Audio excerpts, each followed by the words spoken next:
Hello, Martin. Thanks for joining us today. My pleasure, Kyle. Everyone, this is Martin Fackler. Martin, for many years, was the senior editor, the Tokyo bureau chief of the New York Times, and worked with a lot of other elite news organizations. Martin, you have a very interesting and unusual background. You may be the only one of the few journalists that I've known in Japan who are fluent in Japanese, and you worked for a half a dozen media organizations before coming to the New York Times. Could you discuss a little bit how you got involved in journalism and how you came to Japan? Sure. Let me just first say thank you for inviting me. And it's a real pleasure to be here. You know, at a time when we all really can't meet directly, so we have to do this via Zoom. And so how did I start? It's a good question. I grew up in Georgia in the southeastern US. And I guess my original impulse was just to go as far away as I could. And so, you know, I went to, I originally started as an Asian languages major in college. So I learned Chinese first and then later learned Japanese. And, you know, I was trying to find a way to kind of learn about the world and explore the world and go to new places. And journalism just seemed like a way to do that. You know, an editor of mine once described journalism as like permanent grad school. You basically have, your job is to ask questions of people and to have projects and to study and to kind of go from topic to topic. And, you know, it appeals to a certain, I think, a certain type, certain personality type, I think, or there are probably several types actually, but people who do well in journalism tend to be people who like to find, you have to be a writer or a communicator, have some way to have some passion for trying to express things in new ways. I think you also have to be driven by curiosity to understand things. But there's also, I think, a moral dimension to journalism. The good journalists tend to have a sense of moral outrage or a sense of wanting to make the world better. So it appeals to people with a sense of social mission or a sense of wanting to do something for society. So I don't know if you call them do-gooders, because it tends to be people who don't necessarily want to build something, but rather are more interested in understanding and perhaps saying truth to power. If that sounds kind of pompous, but people who like to kind of call the people out on things and like to kind of say, hey, that's not what's really going on. So it definitely appeals to a certain personality type. And when I was thinking about what to do, I started in academia, actually, but ended up switching over into journalism just because I guess I got a strong enough iconoclastic streak that it just was an occupation that appealed to me. And here I am, so 20 years later. You mentioned having a political passion and commitment. How do you balance that out with the desire or goal to be objective in journalism? I think you know, one of the real dangers that journalists face, and I think that frankly the journalists who aren't so good at it, is that they end up being driven too much by agendas. I think, you know, that a good journalist has, I think, a sense of fairness and a sense of curiosity. And so they're not trying to ram an agenda down your throat. They're trying to, I think, come up with a fair assessment of what's going on. And so the journalists you really kind of trust instinctively, the ones who really, I think, do well, are those that, you know, that are, I guess, you know, fearless in the sense that they're not afraid to call out people in power on things and to kind of take the sort of inevitable grief and flack and criticism that sort of action you know, brings, entails. But at the same time, I think, you know, there's one of the pitfalls of journalism, and and as a reader and a consumer, you pick it out right away, are the people who really are kind of driven by an internal agenda, or kind of are trying to kind of, ram a worldview down your throat. And so I think it's, it's a hard one to balance, because I think there is inevitably, when you say objective, what you really mean is fair, right? Or kind of open-minded. There's no real, we're not talking about some sort of, objectivity in some sort of scientific sense. But I just think it's like a good journalist just has a sense of fairness. And sometimes, you don't want to have opinions and biases, but you do want to have conclusions, right?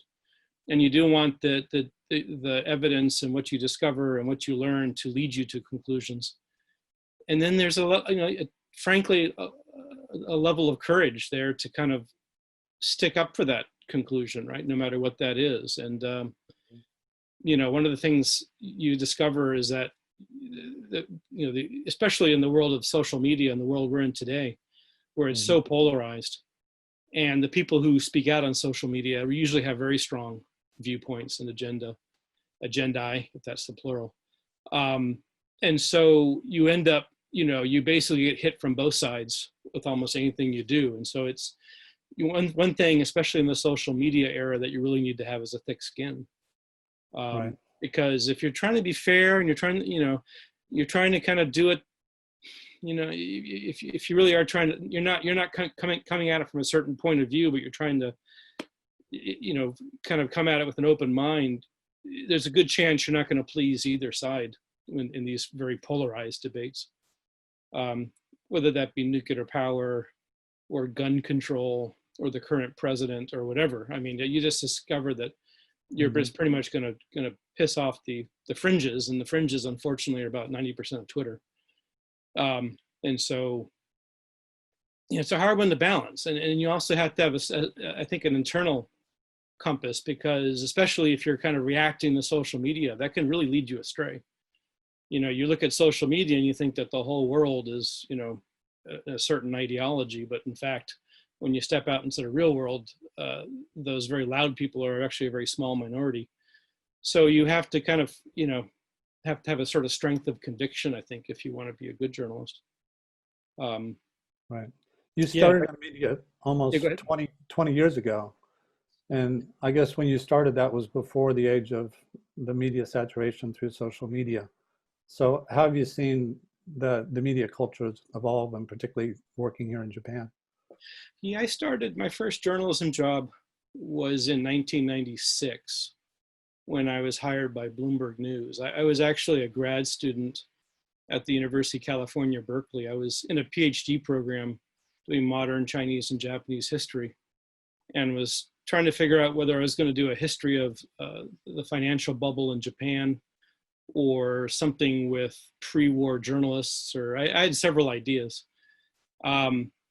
But I ended up getting recruited by Bloomberg, who flew me to Tokyo, and that was my first job. I was here in Tokyo, and I covered the stock market. I started off as a stock market reporter, and then kind of worked my way up from there. In those days, there was no social media, or were no social media. Even email, you had email, obviously, but even that was fairly limited. It was a world where you still had paper and ink newspapers that came in the morning, and you were keen to get up in the morning and see what was in the papers, and news kind of came at specific times and in specific packages. And it was still, the media world was still very much a top-down world, where large media organizations would frame news and kind of set the agenda. And whether it be television or newspapers, more or less kind of present you with what the news was. Kind of the big revolution that social media brought was the interactive nature of it, and kind of the fragmentation and, maybe democratization is a word, that's not quite the right word, but kind of the lowering of the bar for other people to send out their ideas, and kind of a leveling of the playing field. And the big change that I've seen with kind of the media technologies and the technological changes has been, as we shift to a world where people have all sorts of information at their fingertips and all sorts of choices available to them, kind of the definition of trust and what you look for when you follow somebody, or you follow either, whether it be an individual journalist or a media company, you look for something different. So I think it's like, it's no longer that kind of top down, you get kind of a complete package, a finished product that the consumer of news consumes. Mm-hmm. Now it's a two-way street, and as a consumer of news, you pick and choose, and you can follow an individual journalist. You can basically unbundle the newspaper, so to speak, right? You might follow, so-and-so, but not like the other person, and those two reporters might be in the same paper, right? And so you have a way of picking and choosing and speaking back, and it just changes the whole process. There's a very trite saying by Marshall McLuhan that the medium is the message. But there is a truth to it, in that kind of the medium that you use to express your ideas, whether it be as a journalist or whatever, actually influences how you tell your stories and how you actually express your ideas. And with social media and smartphones and kind of how our ability to communicate has changed so drastically, the way we tell stories in journalism has changed. It's very different now when it was even like 5 years ago. As an example, a couple of examples. One is that if you look at the New York Times today, probably 75% of the readers, or even maybe 80%, access it via the smartphone. And so you're talking about, of course, that tiny little screen, right? And if you're not like in a broad sheet of paper, you're not even on a laptop screen, right? You're on a tiny little screen. That changes how you structure the story, because everything has to be in these sort of bite-sized pieces. And if you want to get a reader's interest in a story, you have to catch his or her interest in that first screen. So you see an extreme compression of storytelling. You see an extreme compression of how the news is told. Yeah. The other thing is, as I mentioned a moment ago, this sort of interchange, and if you will, via social media, almost a transparency of like, here's this reporter at the New York Times, I'm following her. Oh, this is what she had for lunch. This is what she's doing now. There's a transparency that didn't exist before. And what we're finding is that it actually is more effective to recognize that. And so it's almost like a move away from the objective sort of presentation of news. Like in the old days, or even up until a few years ago, all news stories were told from this sort of third person godlike viewpoint, right? Right. Like this omnipotent viewpoint. Mm-hmm. And we're finding that people want the presence of the author. And seeing the author is a level of transparency that the social media world has made necessary. And so if you read stories now in the New York Times and other media as well, you see a lot more first person pronouns. I was doing this, I was there in the news stories. The presence of the reporter, the presence of the journalist, and kind of that all is much more transparent and now is presented to the reader. And essentially because that's a way to build trust, because you're saying, hey, we're not some sort of omnipotent God. We're just, this is who I am. This is what I do. And I hope, you kind of you put all your cards on the table in a way you didn't do before. And so the kind of presentation of the story and the presentation of the journalist has changed quite dramatically because of the new technologies. So you've become a public figure, really. And the New York Times being the paper of record and arguably the most prestigious newspaper in the world, you must have incurred quite a lot of, if not criticism, a lot of attention, particularly for your Fukushima coverage. Yeah, I mean, it's interesting. I was at the AP for a while. I was at the Far Eastern Economic Review for a while. I was at the Wall Street Journal, but nothing prepared me for going to the Times. Because when you go to the Times, you're basically everyone's favorite foil. You're everyone's favorite straw man. And yeah, I mean, there's a lot of attention that you just get, and you really have to kind of put up with And not just social media, not just the trolls and, all the sort of inevitable garbage that comes with Twitter, but it's, the Japanese Ministry of Foreign Affairs, the Korean Ministry of Foreign Affairs. I mean, it's amazing how much pressure and attention you get, and how angry people can get about single words, very sort of minute word choices you make.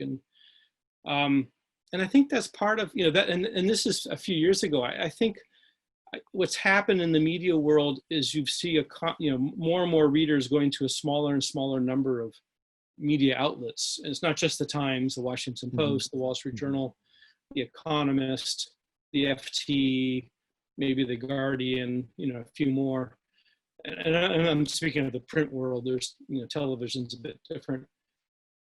I think those journalists are far more visible than they were before. And partly because there are just fewer of them, partly because the internet has torn down the old barriers where, you used to be, if you had a physical paper, you could only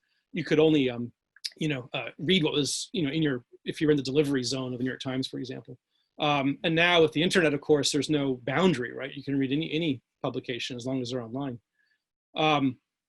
And so I think the visibility is true in so many ways. Like some of my former colleagues at the Times would post what they ate for lunch, or their latest adventure in composting, or this very sort of quotidian tasks and things they were doing, and they could get in trouble too. I had a colleague once who went to a press conference and was criticizing the company that was holding the press conference because I can't remember if they were late or something. And the company saw that and got angry, and this reporter got called on the carpet as a result. So you really are much more visible in ways. And there's this sort of danger of mixing public and private that didn't exist before. Right. Right. So it's really kind of changed the nature of the business. And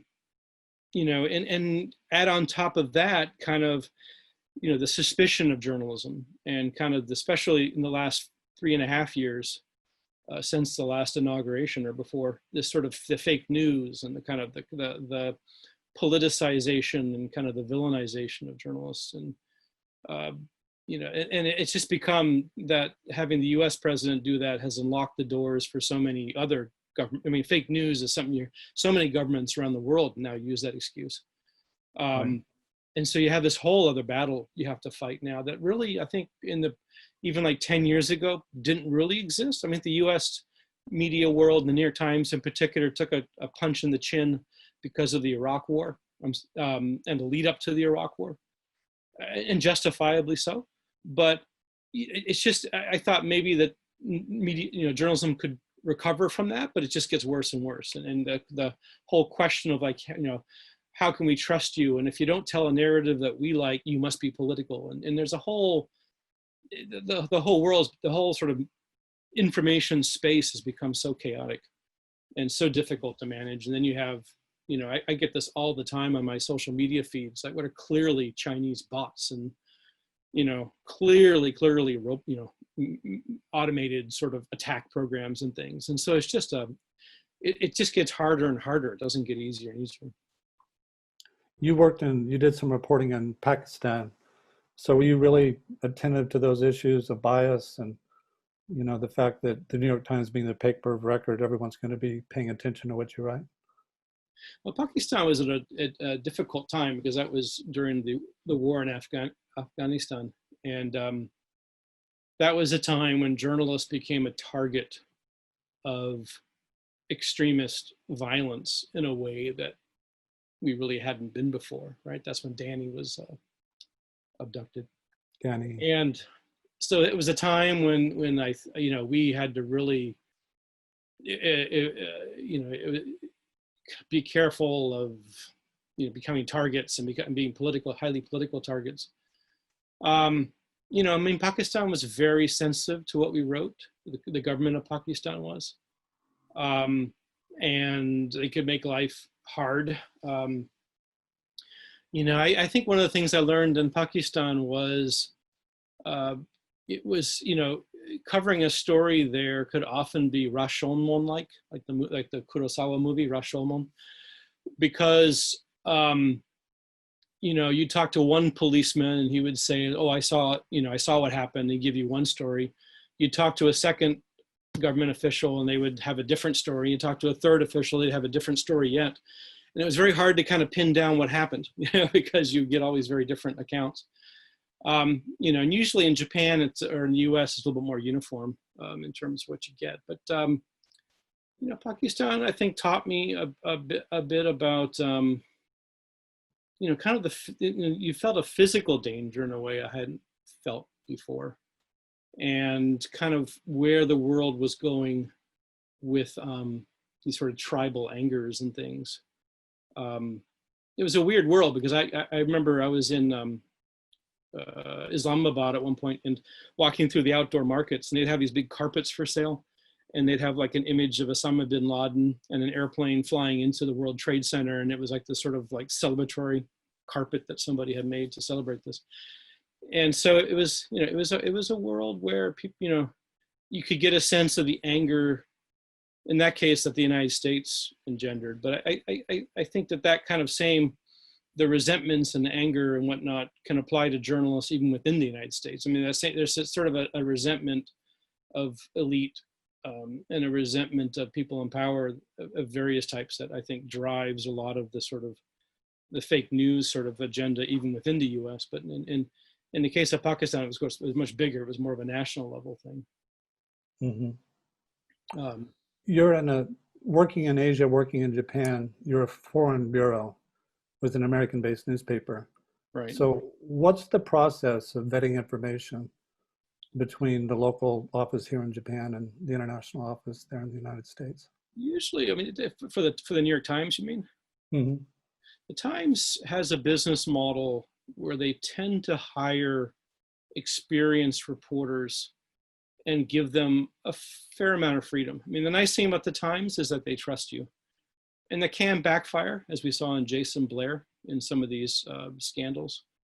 But on the whole, it tends to be a really good place to work, because you're their guy or girl or whatever in whatever country you're in, and they tend to trust you. So often what happens is it's really kind of up to you to do the real sort of, to use your experience and what your whatever skills you have to try to figure out the story on the ground as best you can figure it out, and then file that to New York, and then or to Hong Kong, more recently to Hong Kong, and because the Times has a hub in Hong Kong that takes this time zone now.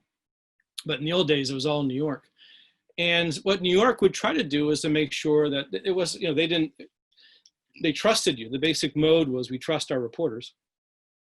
But they would just kind of come back with questions and things that didn't seem to make sense. And are you sure about this? And try to vet it, but with the reporter, not kind of in spite of the reporter.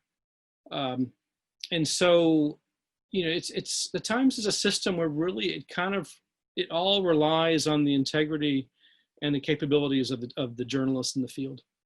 And that's not always the case. Like a wire service has more layers, and I mean, different media companies have different organizations. When I was at the Wall Street Journal, for example, and this is a few years ago, so it may be different now, it felt to me kind of like the Soviet Air Force, in that you had a commander at a bunker way behind the lines telling the pilots what to do, right?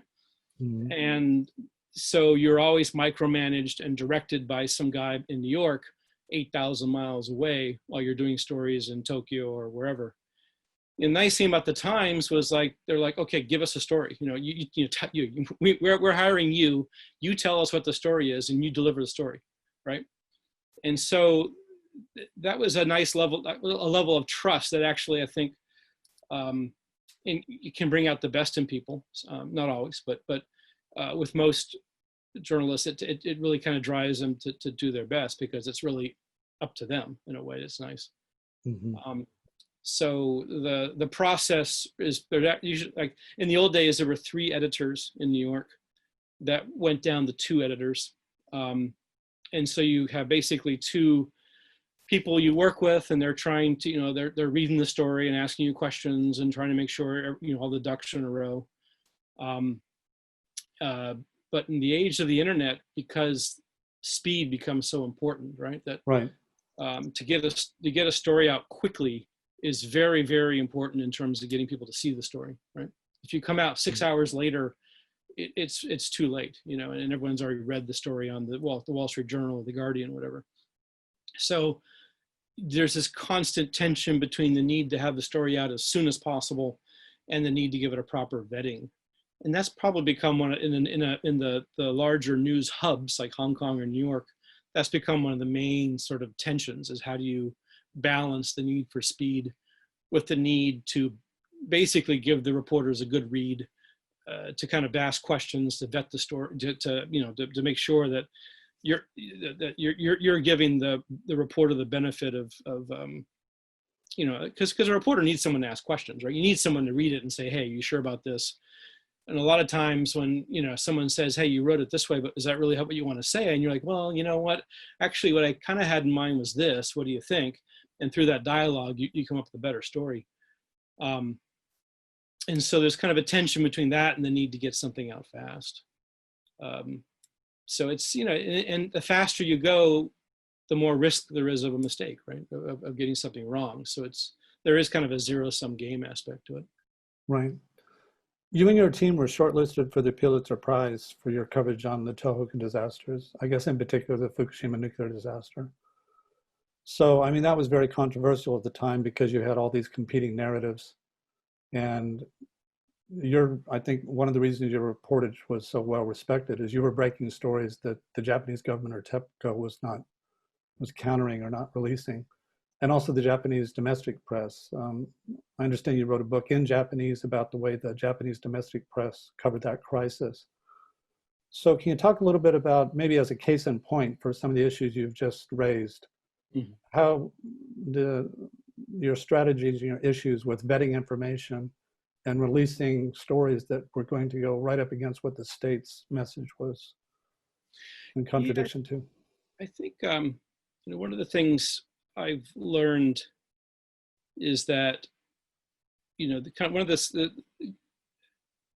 guess, good journalism, if I can call it that. Good journalism requires you to come up with a narrative that, that can challenge the official narrative, that can be different from the narratives that are out there, and therefore has a lot of risk.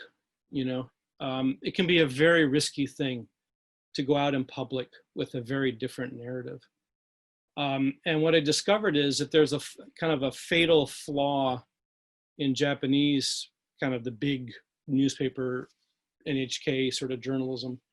It's that they are afraid to take that risk. And it's an institutional thing. It's not I don't think it's about the individual reporters. It's institutional. The institutions will not support them in taking that kind of risk. And that's probably the biggest difference when I covered Fukushima versus, say, the Asahi's coverage or the Mainichi's coverage or Kyodo. The Yomiuri is special because it has a very strong pro-nuclear agenda.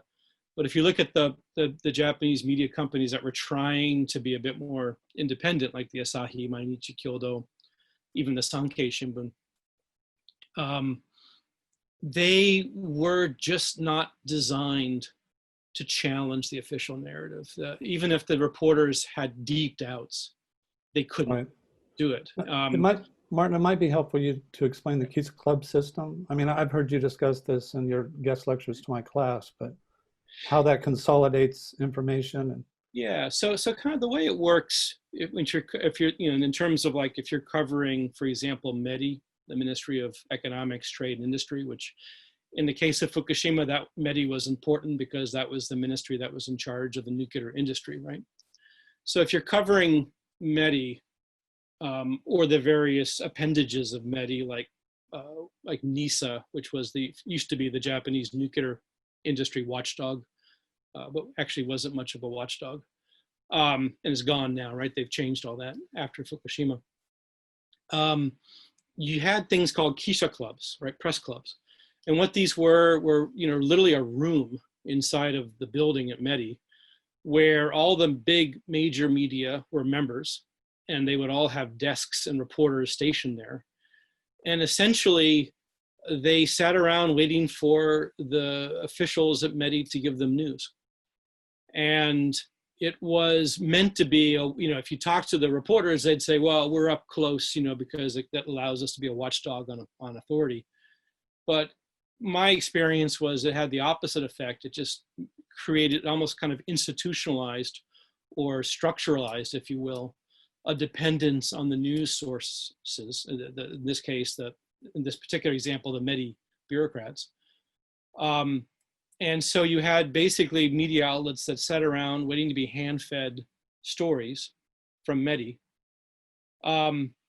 And the problem there, of course, is it wasn't just the story that was hand-fed, it was the narrative. It was the whole way of framing the problem. And so if you read the coverage out of, of the nuclear crisis in the first few weeks and months in the major domestic press, you would have seen a consistency of viewpoint.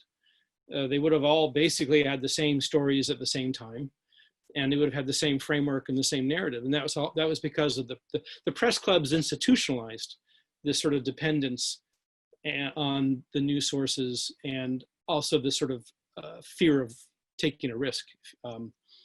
And so we had a time there between about March 12th or 13th, especially March 13th of 2011. And remember, the earthquake happened on March 11th, right? So about 2 days after the earthquake is where I really first started to notice it. And that was after the first explosion at the Fukushima Daiichi plant, right? Where our narrative, what we were telling our readers in the pages of the New York Times, was becoming increasingly different, was diverging quite drastically from what the Japanese media were telling their readers. And that gap remained until about August, maybe even into the fall of 2011. And we used the word meltdown, I think on March 14th was the first time we used it. Right. Or maybe it was even, I think it was the 13th actually, we used it in the headline on March 13th. And we got all sorts of criticism on that, by the way.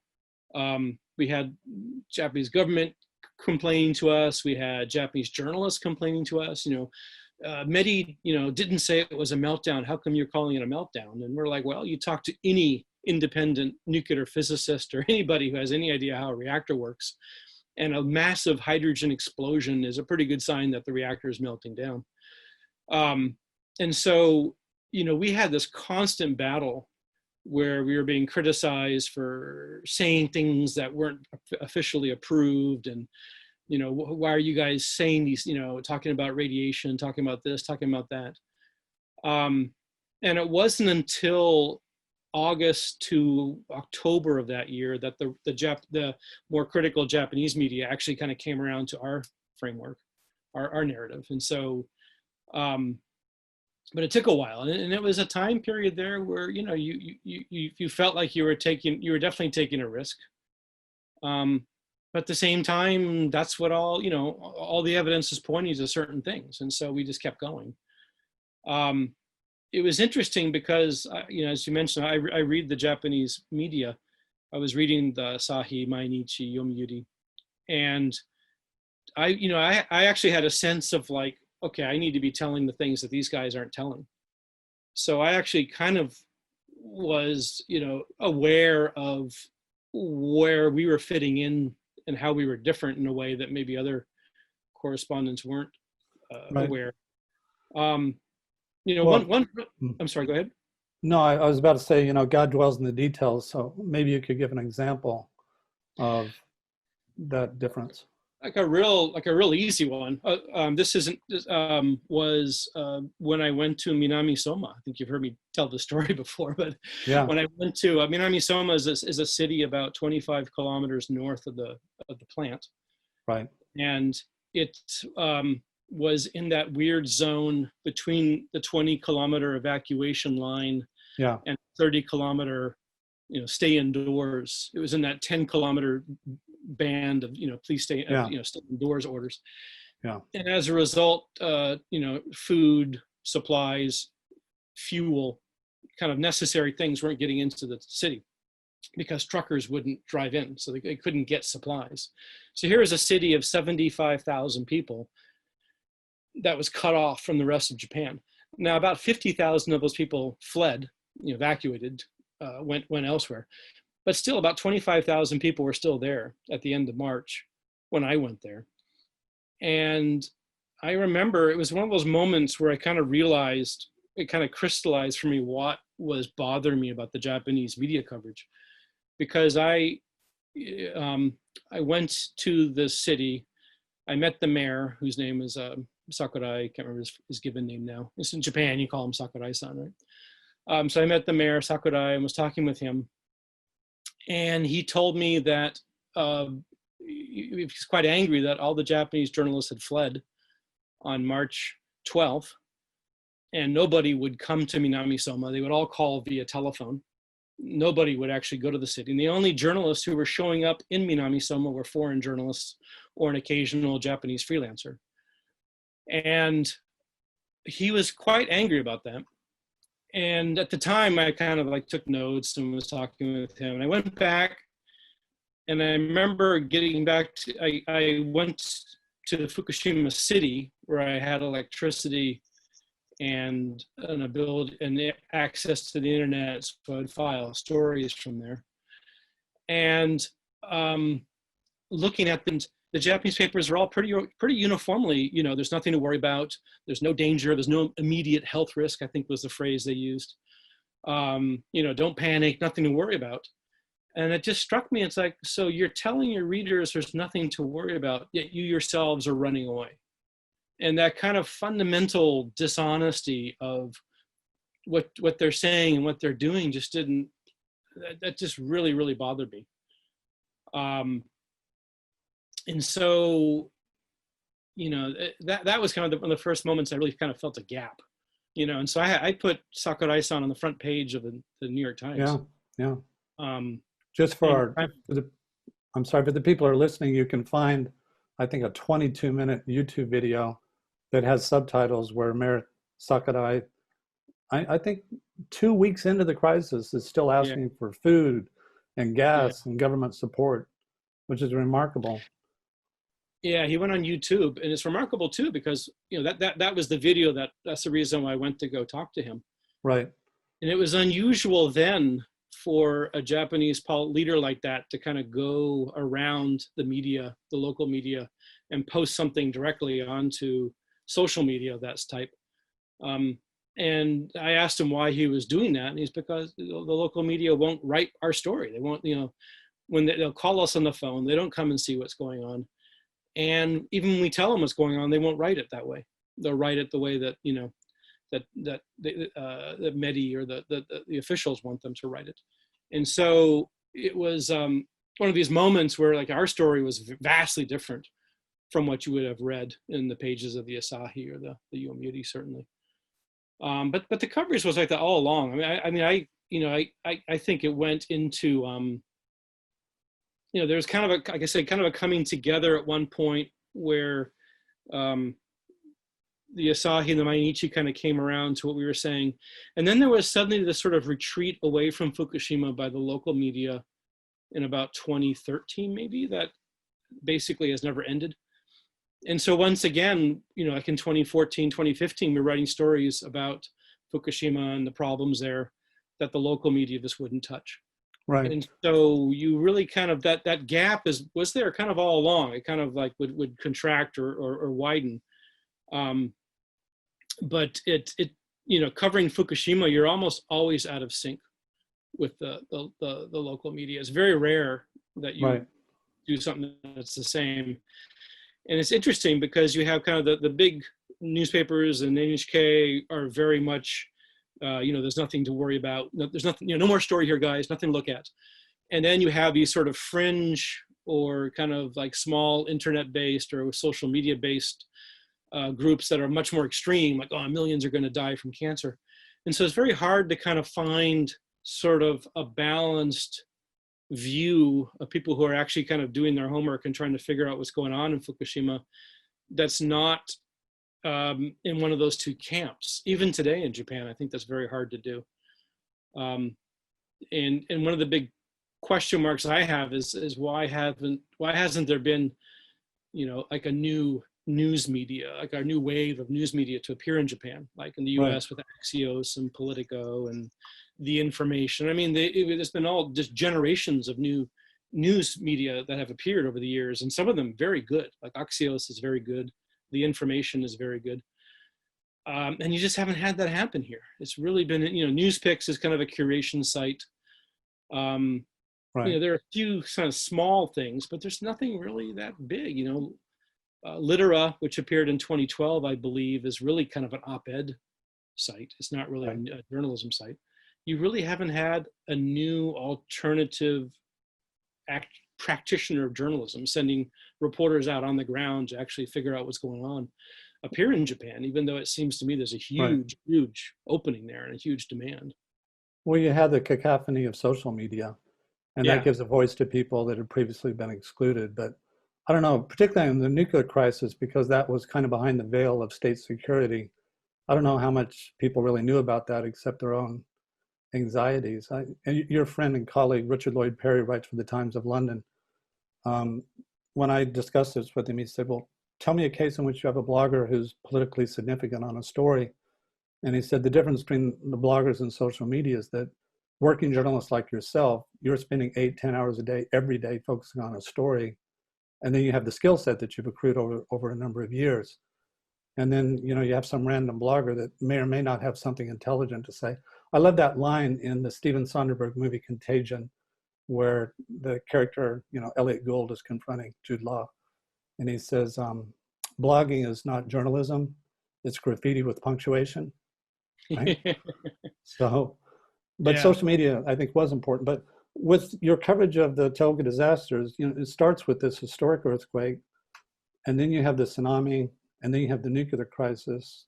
Did it diverge at the time that you started working on the nuclear crisis? Because it seems that early on there maybe was a more consistent narrative on the tsunami relief.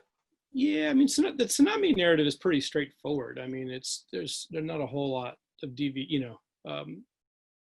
I guess you could say, was Japan prepared or not prepared? Right. And actually, I would say it was quite well prepared. I mean, I would imagine there are probably few countries that were better prepared. No, I think on the tsunami, what was interesting to me wasn't that the narrative was necessarily different, but it was the same habit of the press club, of the Kisha Club, that appeared right away. Right. And so, for example, I spent 2 months, a chunk of that in Fukushima, but not all of that, up in Tohoku after the earthquake. And I went from Miyako up in kind of the middle of Iwate Prefecture all the way down to Chiba. And I saw pretty much the entire zone of destruction from that tsunami. The only place, I ever run into Japanese journalists, and I'm talking about the big media here. I'm not talking about freelancers, and there are a lot of good freelancers and photographers, but like kind of the big guys, right? Like the big newspapers and the wire services and NHK. I would run into them in Rikuzen Takata, and then to a lesser degree in Minami Sanriku, which are two of the cities, right? And what had happened was somehow the word had gone out that these were the stories, and all the journalists would gather in the same place, and they would kind of set up an impromptu Kisha Club there. And what I ended up doing was avoiding those places on purpose, because it's like, this is ridiculous. So I would spend time in places like Miyako and Otsuchi and Ofanato, and I was all over the place, and it was funny. I actually ran into Richard Lloyd Perry more times along that coast than I ran into the entire Japanese press corps. Like, about 10,000 journalists. You just never saw them, and it was bizarre. I run into Richard in all these places, I saw ITN TV crews from the UK more often than I saw NHK. It was really remarkable in that regard. And that wasn't a question of the narrative, or there's no sort of like sensitive political thing there, but just seemed to be this sort of habit of, I guess two things are going on. One was which cities were able to kind of spoon feed them stories. But the other, I think, is that the journalists here are trained to always be kind of watching what the other guys are doing and making sure you have the same story. And the easiest way to do that is to be together. And so it's, and you know, the White House press corps in the U.S. works a little bit like this too. It's probably the closest analogy. You know, they're very aware. They don't want to, you know, you want to have the same thing everybody else has. You don't want someone, you know, other people to get ahead of you. It's a very sort of defensive and passive kind of journalism. But I remember, you know, I went to Rikuzen Takata and it was just like, I can't stay here. This is ridiculous. And moved on because it was a domestic media circus. But yeah, the Fukushima crisis is a whole different thing because that becomes essentially human error, you know, a man-made crisis, right? And you can argue, and from a very early point, we were arguing that it was something that was avoidable, right? There's no reason that happened, right? You know, that if they had heeded the warnings of scientists and, you know, if they had taken basic precautions, you know, they could have had a backup generator up on top of the hill. I mean, it wouldn't have taken a whole lot. Yeah. So that was clearly a different thing. And then that just wrapped into this whole world of nuclear power in Japan, which is probably the closest equivalent that Japan has to the military industrial complex in the US, you know, this massive, powerful industrial behemoth. That's called nuclear village. Yeah, thousands of people, and everyone's caught up in it. Media, politicians, unions, academics. I mean, you know, you name it. I mean, it's just a sort of, it's amazing the size of this thing. And that's what you're kind of running into, is a much bigger, again, entirely political, entirely man-made, entirely a policy story. So that gave a lot more.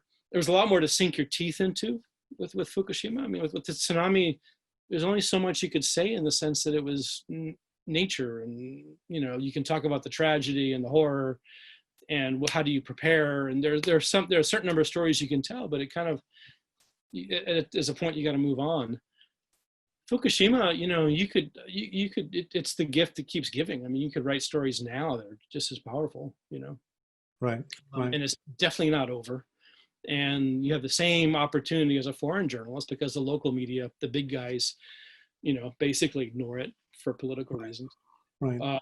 And so there's a huge opportunity there to talk about things. And I don't mean sensationalizing it or anything like that, but just there are a lot of important issues there, you know. Yeah. The scholars talk about the nuclear disaster as being a techno-natural disaster because it was precipitated by the earthquake and then the tsunami and then the nuclear crisis. They're all conjoined. But I think the narrative that TEPCO was pushing was that this was a black swan one-off event that never could have been anticipated. Yeah. Except along that coastline, there's been major tsunamis every 70 or 100 years. You know, the 1923 Kanto earthquake generated tsunami in near Tokyo that was almost as high. Wow. I think in 1896, there was a tsunami that was at almost the exact same height as the 2011 Tohoku tsunami, almost 40 meters. Yeah, and yeah. You arrived there just like the day after. Can you tell us a little bit about those early days? That must have been a very dramatic time in your life. Yeah, because when the earthquake hit, I was in Tokyo. I was actually in front of Big Camera in Yurakucho. I think I was going to go shopping, and I can't remember what I wanted to buy. That was very quickly erased from my head. And I went back home and saw the images on TV that we all saw of the waves of water racing across these well-kept, you know, rice paddies and consuming these kind of greenhouses and whatnot. And you know, I knew I had to go there. You know, that's kind of how journalism works. You got to be on the ground, and so you got to go to the worst place. And that was the worst place that I knew about. That was a town called Natori, which is just south of Sendai. And so I tried to set off that day for Natori. I couldn't get out of Tokyo because the roads were all paralyzed and clogged. So the next morning, the morning of the 12th, Saturday morning, I set out with my photographer and another reporter from the bureau at like 4:30 a.m. in the morning to drive up the Tohoku. And when I reached Natori, it was one of these things where, you know, you're kind of going through the countryside and it's all the electricity was knocked out, cell phones didn't work. But beyond that, everything looked pretty normal. I mean, there was damage to the tile roof. The shaking from the earthquake had done some damage some roads were bent, etc. But it was still fairly normal. And then there was this raised road, as we drove towards the coast, there was this raised road that was like in Japanese they call it kokudo, like a national road. And it was probably about 5 meters tall, it was like a wall almost, right? And the road was on top of that, and then there was like a tunnel cut through it you could go through if you weren't on that road. And I remember going through that tunnel to the other side. And so the side we've been on had been very, fairly normal Japanese countryside. We crossed through that tunnel to the other side, and it was like hell. It was, if you go to the beach and you can always tell the highest extent of the tide because it leaves a line of shells kind of etched across the sand, kind of deposits this line of shells across the sand at the highest reach of the waves, right? The waves had done that on a much more massive scale. And instead of shells, it was like houses and fishing boats and cars and refrigerators and, computers, dressers full of clothes, dead farm animals, dead people.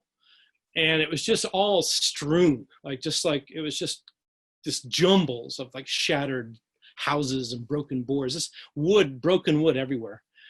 And then you had these sort of this water all around, and you had twisted cars and twisted fire trucks, and everything was like mangled. And essentially the water had come through. This was about 5 kilometers inland, and the waves had come in with such force, they collected everything over that 5 kilometer stretch and just smashed it together and then deposited it. And you had these mounds of debris, probably 20 meters tall in places, the boats stuck in them and stuff. Yeah. And there are places where you had oil on the water that was burning. It just was like the most appalling thing. It's the most remarkable thing. You've talked about this in my classes, and fortunately, everyone who's listening on this, there's a record of all these stories from day one that extended months, if not years later. Martin's written a lot of stories on this, as have his colleagues. Martin, we have about 30 minutes or so left, so we're going to go to Q&A. Okay. And we have a number of questions here. Everyone, if you could please keep your questions kind of concise because we don't have a lot of time. Mark Davidson, you had raised a question. Do you want to put that to Martin? Hey, Mark. Hi, hey, Martin. What a fabulous, even spellbinding program it's been. Thank you very much. Oh, thank you. As you know, I'm formerly with the U.S. State Department. I'm now in the private sector here in Tokyo. And I think I've told you before, I have been shown by the Japanese Foreign Ministry your name on a list. And it's not the good list, based on your reporting from Fukushima and elsewhere. And like Nixon's enemies list, or shall we say Trump's enemies list, should be a badge of honor for you. I like to go back to the very beginning. When you started, you talked about what kind of person is attracted to journalism, what kind of personality type is appropriate for journalism. You talked about people who want to kind of stick it to the man, who want to speak truth to power, and that journalists should have a social mission or even an agenda. So I think you kind of touched on it at various points in your discussion, but I wonder if you could just speak a little more specifically about how do you square someone who's got an agenda and wants to make a point with the search for truth? Or should we not really expect that in journalism in the 21st century? And related to that, based on my own experience, in fact, when I was head of public affairs at the US Embassy in Tokyo, journalists from other fabled institutions, not the New York Times, on multiple occasions expressed to me frustration that they were not able to write what they wanted to write on. That their editors gave them very specific guidelines about what you needed to write on to get, column inches or to get clicks.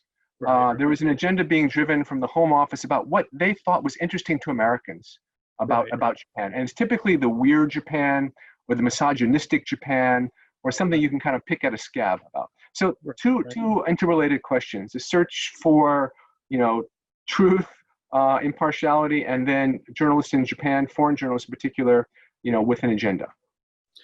Yeah, thank you, Mark.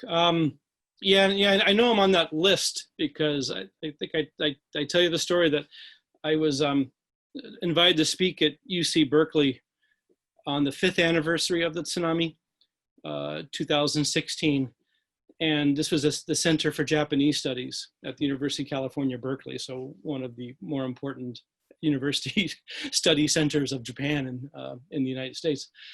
And they asked the Consul General in San Francisco of Japan if they would sponsor or even just advertise the event. And the Consul General, or the office, not the individual necessarily, said no, because I was the speaker. And so that kind of blacklisting of journalists who don't play by the rules is kind of, I think that's the biggest leverage they kind of have here. And I think if you're a domestic journalist, there's a lot of consequence for that, because the institution does, the newspapers, these institutions don't back you up to be independent. You're basically, your career sinks or floats, whatever, on your access. And so that kind of sanction can become very potent here. As a result. So I think with personality type, I think what I was trying to say wasn't that necessarily you had an agenda. In fact, I would say the opposite. I would say the journalists who I think, and let me preface, I've been out of journalism now for a couple of years, so I'm actually speaking a bit more as a consumer of news than as a practitioner of it. Though I still write books. The journalists, I think, who have kind of a clear agenda, I think actually, I would say that is maybe even one of the big problems that journalism today faces, that adopted a bit of a strong agenda on certain issues. And I think my fear is that that will be counterproductive. That's going to hurt them, that will end up, I think, damaging their credibility. It's interesting, within the Times, that debate is framed as objectivity versus truth. And so what that means is, do we kind of remain a fair balance, kind of the old objectivity notion, or if we know that this is a problem, do we just kind of go after it, right? And neither one is right in an objective sense, right? I mean, there is, I can see why you go after some of these issues, and frankly, it's right to go after some of them. But I don't think having an agenda, just from my personal perspective, I don't think having a particular agenda is actually what I would want in a journalist, or would be a good journalist. I think, or if there is an agenda, the agenda is to try to tell the most correct narrative that you can come up with, right? The agenda is that desire not to have the wool pulled over your eyes. That becomes the agenda, right? And so I think if you have a much more specific agenda than that, frankly, as a consumer of news, I find myself like kind of distancing myself from a reporter with that kind of position. So I actually don't, I think that agenda truth is a very difficult one to manage. And I think I fear that in the era of Trump, where the New York Times and other media have done very, very well in terms of getting new readers and getting new revenues from kind of going after the guy in the White House, there's a risk there of short-term gain, but perhaps long-term loss, right? Of losing credibility. So I think the way I would say it is like, I would like people who can draw conclusions from facts, right? You need to have a story, a narrative, but I don't think you want a journalist who thinks they know all the answers before they start the project. And so to me, the good journalists are ones who, they have a moral sense of outrage, not because of a particular agenda, but just because they kind of are very aware of kind of the power imbalances in the society, and how do you kind of empower the regular, your readers, basically, right?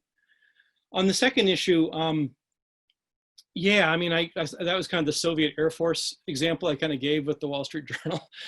I remember one of my favorite stories of the Journal was some reporter had spent all this time on a small island in the Pacific Ocean to illustrate some story. I can't remember what the story was. And the story was very specific to that island. And the editor in New York just didn't like that narrative. It just didn't work out. He didn't like the way the story was going. And in the end of it, the editor is like, well, can you find another island? You know, it's just like, it was just so ridiculous, like how, you know, kind of basically these sort of cookie cutter approaches to stories were kind of driving the reporters out in the field crazy. So I've definitely seen what you're talking about. I think, you know, and you know, and frankly, within the media world, there's a spectrum of places, right? I mean, I think, you know, you can tell the places that have maybe more of a willingness to, you know, I think to try to tell the truest stories, right? Versus those that are probably going more for entertainment value or for kind of that sort of thing. But I think, like, you know, this sort of the tropes that circle around about Japan, whether it be weird Japan or whether it be sexless Japan or whether it be, you know, licking eyeballs or whatever these strange stories are. You know, I think that the problem, of course, is that those stories often do very well. But yeah, I mean, I think you really got to pick and choose your news source. I don't know how else to say that. And I think you have to kind of be a discriminating consumer of news, and to, you know, you can. I think you can recognize the places that do that pretty quickly, and sort of know instinctively what to avoid. But that's that's definitely a problem. And I think as you get into television and to tabloids and whatnot, that becomes a particular issue. Right. Yeah, thank you, Martin. Gabor has a question. Gabor, would you like to put that to Martin? Okay, sorry, I'm still learning how to use Zoom. Oh, thank you, Martin, for a very interesting talk. And I have a couple of questions. I'll try to be brief. One is the coverage of the coronavirus pandemic in Japan. I've seen a huge wave of negative press and criticism on the Japanese government and Abe, Prime Minister Abe, from Western media, including the New York Times as well. While on the other hand, Japan seems to have handled the pandemic pretty well, and even the WHO considered it as a success. So why was it? Because of Abe? It seems to me that a lot of foreign press tried to prove that Abe was doing everything wrong and stupid, and can't manage to handle the pandemic. And my other question is about, maybe sensitive, you don't have to answer, but there was this incident about in the New York Times with this op-ed by a senator, and I was just feeling it's kind of isn't it kind of a partisanship or self-censorship from the side of the paper? And you mentioned speed and journalism, and why is it important for quality papers? Because you cannot really compete with social media and online, the internet. Like for a quality paper, like for example, the New York Times, isn't it more important for the readers to get more in-depth coverage to explain not just what happened, but why it happened? So those would be my questions, and handle them freely. Okay. Thank you. Yeah, I thank you, Gabor, and thank you for joining us from ancient Egypt. That's I didn't realize Zoom could reach back in time. That's quite impressive. So the first one, I think, you know, again, I'm kind of on the outside now. I'm no longer at the Times, so you know, I can talk as kind of what I saw as an observer, not as a participant. But it seemed to me like there are kind of two phases to the coverage. And the first phase was kind of anchored in the whole, was it the Pacific Princess, where that ship was that pulled into Yokohama? There seemed to be a time there where you had a lot of, it wasn't just journalists, it was what was his name, Iwata, there was several Japanese academics. There was a whole sort of like, oh boy, Japan is really mishandling it kind of conversation like that. And I think that the journalists were picking up on that and amplifying it. And so, you know, I think that there's like that stage. And then there was a stage that came later when, especially when we started getting the mortality data, I think for February, March, which didn't come out, I want to say, until early May, when it became very clear that in fact, Japan had done very well, right? That there wasn't sort of a hidden increase of deaths, or, you know, that essentially the low levels of testing were not hiding a much bigger problem. And so I think, and at that point, I think the coverage has drastically changed. And I know that the Times has written a lot about how, you know, essentially the why was Japan successful kind of stories. So I do think there are kind of two phases there. Now, I'm not looking at all the various media outlets, so it may be also you're talking about different outlets too. But I know, like in the case of, like, these days, I probably watch the Times. The Economist is another one. I'm a pretty loyal reader of The Economist these days. The FT. And so I think their coverage, those three outlets, is what I'm watching in terms of the overseas press. And the Japan Times is kind of an interesting sort of hybrid. I think you saw those two phases I mentioned. But once it became clear that there wasn't, that you know, despite all the whole sort of kerfuffle over the Pacific Princess and all these things that happened, that in fact Japan had a very low mortality rate, the tone of the coverage changed quite quickly. And so you see, like, the Times writing about how important it is to have face masks. This is one of the secrets of Japan. You'll see, I've seen The Guardian writing about the importance of natto. And it sounds silly, but in fact it's vitamin K. That's what they're talking about. And so you see, like, a whole different narrative took over after that. So I think that from what I saw, I mean, maybe looking at different things, I think it looked like there was two phases there. And I think that if you look at the Times coverage now, the Economist coverage now, and the FT now, especially the first two in particular, Japan is presented as a success case, not as a failure, I think now. On your second question with the Tom Cotton op-ed, op-eds are a very interesting thing. When I was a journalist, I hated op-eds because the op-ed section of the paper is a separate section from the journalism, right?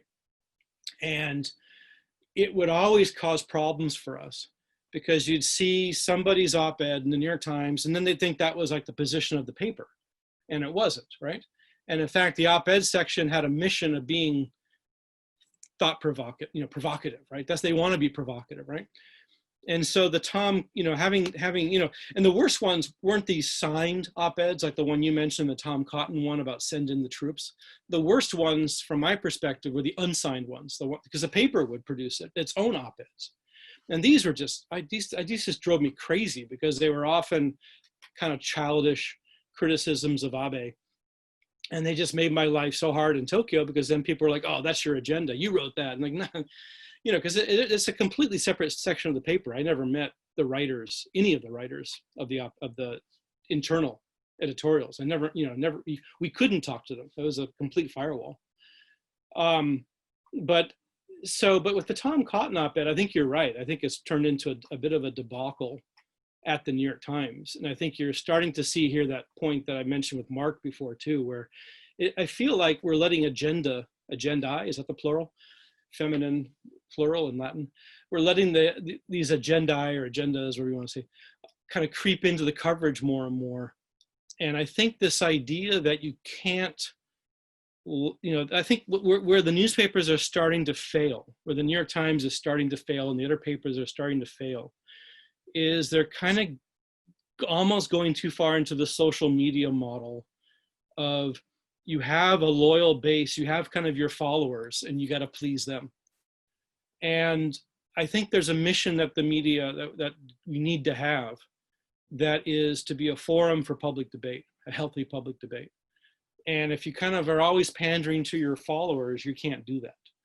And I think that the problem at the Times is that they've kind of gone so far into the sort of agenda, kind of campaign journalism kind of model, that instead of, you know, somebody saying, well, here's the counter argument, this is why that editorial was stupid or whatever, they kind of go at it almost like, kind of on like, personal attacks. And this guy, James Bennett, was driven out of his position, right? The op-ed editor. And I think there's a bit of a risk there that it just makes the paper look very sort of agenda driven and biased. And I think there's such, unfortunately, I think that's the direction it's been going in. And it's interesting.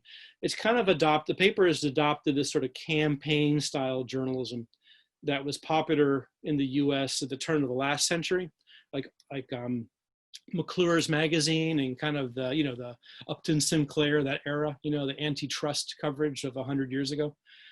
In the Times, it's kind of gone back to that sort of, it's kind of a combination of like an agenda and investigative journalism. And the investigative has been great. The challenging authority has been great, but I feel there's a bit of an agenda there that maybe the Times needs to kind of be careful with, because if it gets too far, it's going to end up hurting its own credibility. Speed and journalism versus in-depth. I mean, if you put that question to the people at the Times, they'd say you got to do both. The reason is because if you with the internet, it's so easy to see what readers read. And a short 300-word fast story about a news item will skyrocket. It just gets millions of readers. And then you get this sort of drop off the longer the stories get and the slower they get, right? Until you come to the other end of the spectrum, like a 9,000 word story that's truly unique and a narrative no one's ever heard before. Those do very well. And so it's almost like the smile curve, it kind of starts like very short, does very well. It kind of drops down. Those sort of analysis pieces don't do as well. And then you kind of pick up when you get the really long, unique, form journalism. And so the paper, you can see that. And so there's a push toward, on news items, let's just get it out there fast and let's be as smart as we can. We're hiring veteran journalists on purpose. But then at the same time, also, let's produce those stories that no one else has, like the Ito Shiodi profile that Motoko did a year or two ago or whatever. I mean, many of these stories that really kind of like move the needle, in terms of people's moral sensibilities. And so I think that's the direction the paper has been going in, not entirely, but you can just sort of see where the readership is, right? And so I think, but that quick question, speed and in depth are not necessarily, kind of a daily basis, they can feel like a zero-sum game. But if you kind of use your resources right, you can do both. But I think you're right, that's the big challenge that a paper faces today. And a journalist on the ground, like here in Tokyo, feels that pull, right, that's a hard thing to do, because like you got to turn out fast and you want to have a smart take. And how can you must be very stressful. Must be very stressful to be a journalist these days. You have to be very fast, and then you have to produce content. Yeah, and you're constantly plugged in. You got to constantly be online. I can, like, even like say 6-7 years ago when I was the Tokyo bureau chief, I could take off for 3 days, or even longer if needed, to go report a story, and my colleague would tend the farm or whatever. These days, I think it's very difficult for the journalist to do that. I think it's so hard to get away and kind of really sink your teeth into something unless you get a special dispensation, because you're expected to be online and constantly reacting. And it's a hard, I think it's a very, even more stressful job now than when I had it 5 years ago. I mean, it really is a very, and it's pulling you in two directions, as you said, right? You want to do more, but you also need the speed, and and it's got constant pulling. And then, to try to do something smart fast is so hard, because sometimes it doesn't come to you right away. Sometimes it takes, you kind of figure, oh yeah, right, that's what I should say, right? You don't get that kind of time. And so you end up kind of going with the quick take, even in the longer piece, because you never had time to think about it. It gets to the political dimensions, though, of the different countries. And you also worked in China.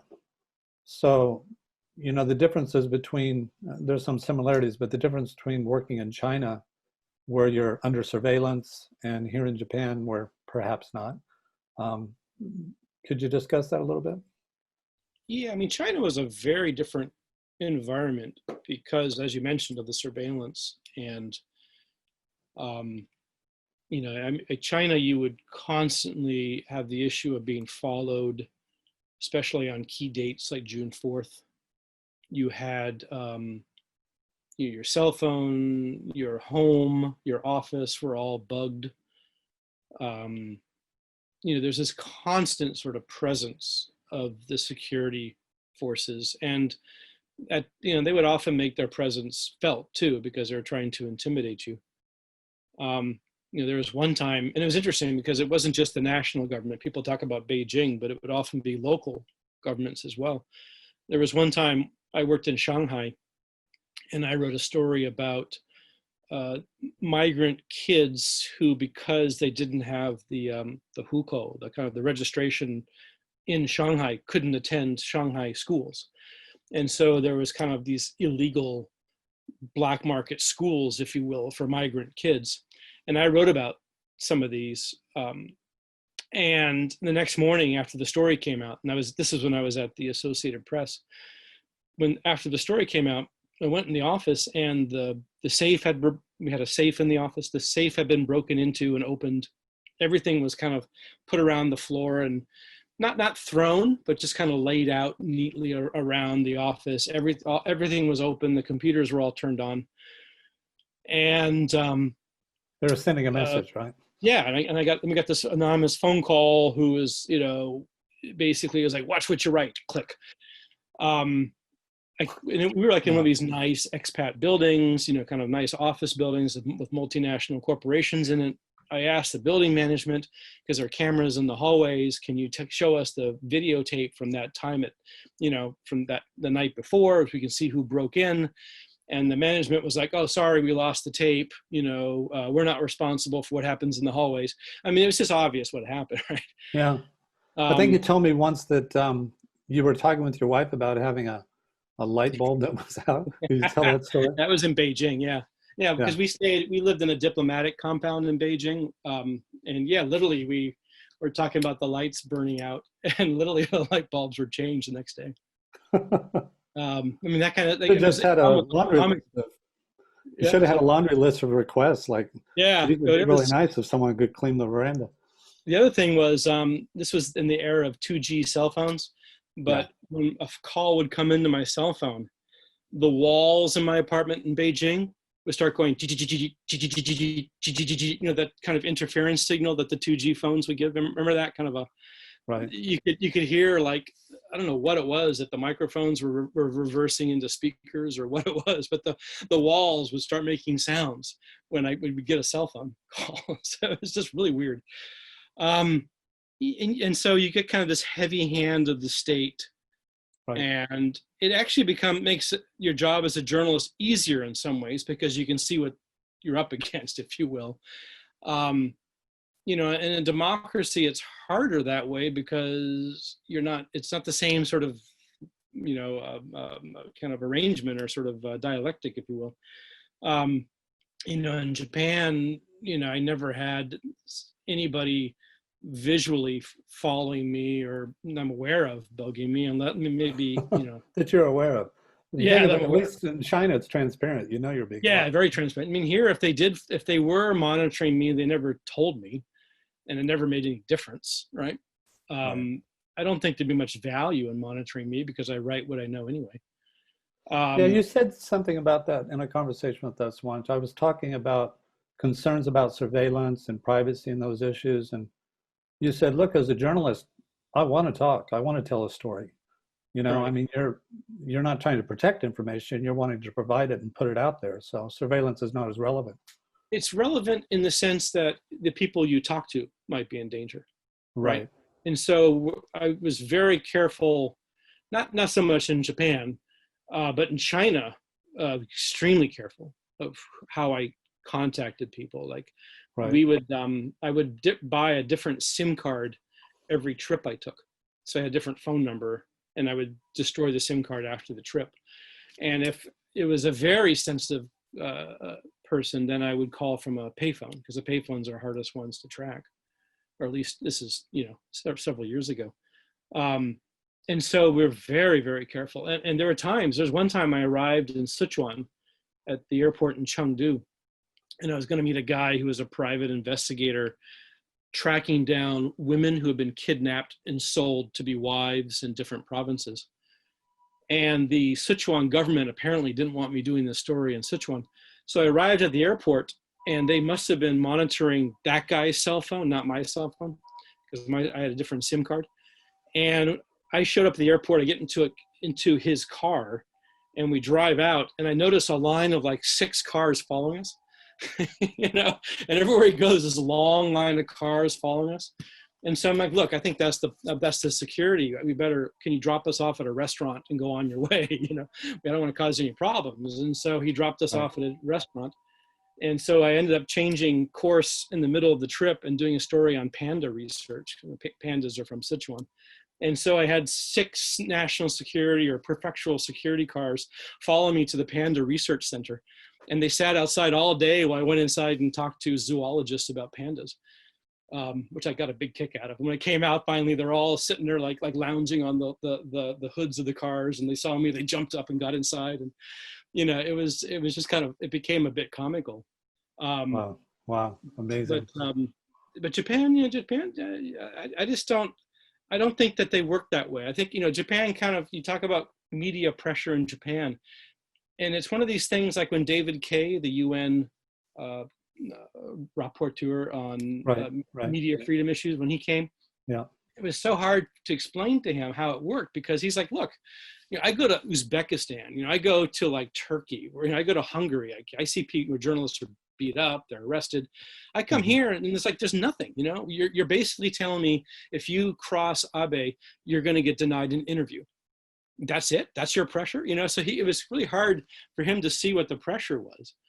And, you know, and it's not that kind of pressure, right? It's just basically the sort of thing I was describing before, where the journalists sort of aren't equipped or wired to, or trained maybe, you know, and I think, and as I said, I think it's institutional. The institutions don't support them in doing journalism that challenges the official narrative.